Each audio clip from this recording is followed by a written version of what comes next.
എല്ലാവർക്കും big boss കോർണറിന്റെ പുതിയൊരു വീഡിയോയിലേക്ക് സ്വാഗതം. ഏറ്റവും ബിഗ് ബോസ് വാർത്തകൾക്കായി ഈ ചാനൽ മറക്കാതെ സബ്സ്ക്രൈബ് ചെയ്യുക. ബിഗ് ബോസ് മലയാളം സീസൺ 7-ലെ മികച്ച താരങ്ങളായിരുന്നു അനുമോളും നൂറയും ആദിലയും. ഇവരുടെ കൂട്ടുകെട്ടിനെ പാട്ട ഗേൾസ് എന്നാണ് ഇവർ തന്നെ പേരിട്ടിരുന്നത്. എന്നാൽ ഈ ഒരു കൂട്ടുകെട്ട് ബിഗ് ബോസ് സീസൺ 7-ൽ എത്രമാത്രം സ്വാധീനം ചെലുത്തി എന്ന് അവരുടെ ഓരോ വിഷ്വാൽസ് കാണുമ്പോൾ തന്നെ നമുക്കറിയാം. എന്നാൽ അവസാന നാളുകളിലെ റീ എൻട്രികളായിരുന്നു ഇവരുടെ കൂട്ടുകെട്ടിനെ തകർക്കാൻ ഏറ്റവും വലിയ പങ്ക് വഹിച്ചിരുന്നത്. കാരണം ശൈത്യയുടെ പാരവെപ്പായിരുന്നു ആദിലയും നൂറയും അനുമോൾക്കെതിരെ തിരിയാൻ ഏറ്റവും വലിയ കാരണക്കാരി. എല്ലാവരെയും പിരിച്ചത് ശൈത്യയുടെ റീ എൻട്രി ആണ് എന്ന് എല്ലാവർക്കും ഇതിനോടകം തന്നെ മനസ്സിലായിട്ടുണ്ട്. ശൈത്യ തിരിച്ചെത്തിയപ്പോൾ അതുവരെ ഉണ്ടായിരുന്ന അനുമോളുടെയും നൂറയുടെയും ആദിലയുടെയും സൗഹൃദം തെറ്റിപ്പിരിയുകയാണ് ഉണ്ടായത്. ആദില അനുമോൾക്കെതിരെ തിരിയുകയും എത്രയൊക്കെയോ മോശമായി അനുമോൾക്കെതിരെ പറയുകയും ചെയ്തു. ഇതിന്റെ എല്ലാം പിന്നിൽ ഉണ്ടായിരുന്നത് ശൈത്യയാണ്. ആദില അത്രയും മോശമായി അനുമോൾക്കെതിരെ പറഞ്ഞതിനു ശേഷം പിന്നീടാണ് അതൊന്നും സത്യമല്ല എന്ന് തെളിഞ്ഞത്.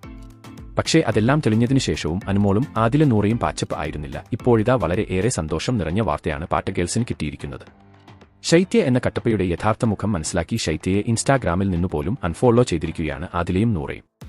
പകരം അനുമോളെ അവർ ഫോളോ ചെയ്യുകയും ചെയ്തു. എന്തായാലും ഈ ഒരു പ്രശ്നങ്ങൾക്കെല്ലാം അവസാനമാവുകയാണ് സ്റ്റാർ സിംഗർ വേദി. നൂറയും ആദിലയും അനുമോളോടൊപ്പം ഉണ്ടായിരുന്നു. എല്ലാം പറഞ്ഞു മൂവരും സോൾവ് ആക്കിയിട്ടുണ്ട്.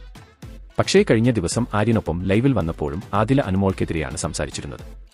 എന്നാൽ അനുമോൾക്കവിടെ ഇവരോടാരോടും ഒരു ദേഷ്യവുമില്ല, എല്ലാം ഗെയിമിന്റെ ഭാഗം അല്ലേ എന്നും അതെല്ലാം തീർന്നില്ലേ എന്നുമാണ് അനുമോളുടെ ഭാവം. അതുതന്നെയാണ് പിന്നീട് നടന്ന ഇന്റർവ്യൂകളിൽ ആദില നൂറയെപ്പറ്റിയും ശൈത്യയെപ്പറ്റിയും അനുമോൾ പറഞ്ഞത്. എന്നാൽ ശൈത്യ എന്ന കട്ടപ്പയുടെ സ്വഭാവ ഗുണങ്ങൾ ഇന്ന് ബിഗ് ബോസ് കണ്ട എല്ലാവർക്കും മനസ്സിലായിട്ടുണ്ട്.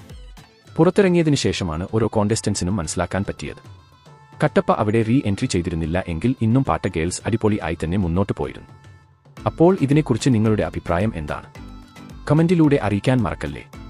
അപ്പോൾ ഇതുപോലത്തെ കൂടുതൽ വാർത്തകൾക്കായി ഈ ചാനൽ മറക്കാതെ സബ്സ്ക്രൈബ് ചെയ്യുക.